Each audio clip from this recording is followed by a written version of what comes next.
যেরকম তোমার কাছে 100 টাকা থাকলে 10 টাকা খরচ করে ফেলে আর কত থাকে? ধরেন এক লোকের কাছে 100 টাকা আছে, কত আছে? 5 টাকার মদ খেলো, কি খেলো? 5 টাকার গাঁজা খেলো, কি খেলো? গাঁজা। 5 টাকা দিয়ে তারপরে 5 টাকা দিয়ে সে মুখ খেলো, কি খেলো? 5 টাকায় ঘু খেলো, কি খেলো? 5 টাকা ছিঁড়ে ফেলে দিছে। এভাবে তার 25 টাকা চলে গেলে আর কত থাকে? কত থাকে? আর বাকি 25 টাকা দিয়ে সে কি করলো?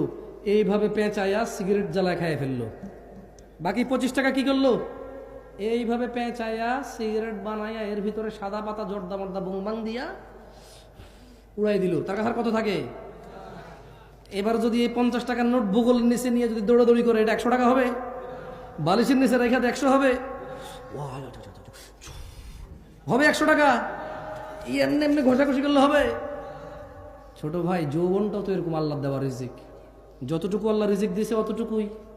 এখন আজে বাজে কাজে নষ্ট করবা, আজে বাজে কাজে নষ্ট করবা, পরে তোমার স্ত্রী বঞ্চিত হবে, ওখানে তুমি লাঞ্ছিত হবা, ওখানে তুমি কথা বলার জন্য তোমার অতটুকু তোমার সৎসাহস থাকবে না, তোমার বউ তোমার উপরে চিল্লাবে, কারণ তুমি তোমার রিজিক আগেই নষ্ট করে বসে আছো। এরপরে রসুনের কুশ বগলের নিচে দিয়ে হাঁটা লাভ হবে না। বুঝে আসছে? রিজিককে সম্মান করো। এই সুস্থতা আল্লাহর দেওয়া রিজিক, এই যৌবন আল্লাহর দেওয়া মহারিজিক, এই সম্পদ আল্লাহর দেওয়া মহারিজিক, এই জ্ঞান আল্লাহর দেওয়া মহারিজিক, এই চোখ আল্লাহর দেওয়া রিজিক, এই মুখ আল্লাহর দেওয়া রিজিক, এই দুহাত দুপা আল্লাহর দেওয়া রিজিক, এই সুখ দুঃখের অনুভূতি আল্লাহর দেওয়া রিজিক। এগুলাকে পরোয়া করো।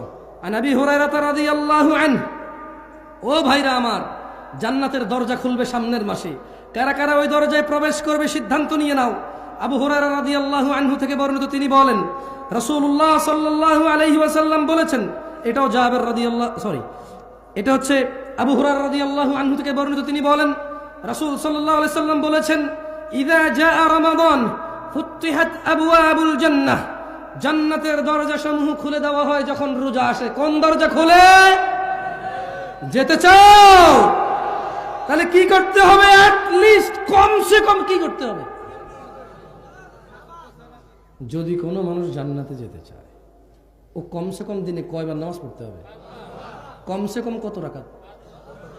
কমসে কম কত রাকাত? বছরে কমসে কম কত মাস রোজা রাখতে হবে? আর যত কিছু হারাম এগুলোকে কি করতে হবে? কি করতে হবে?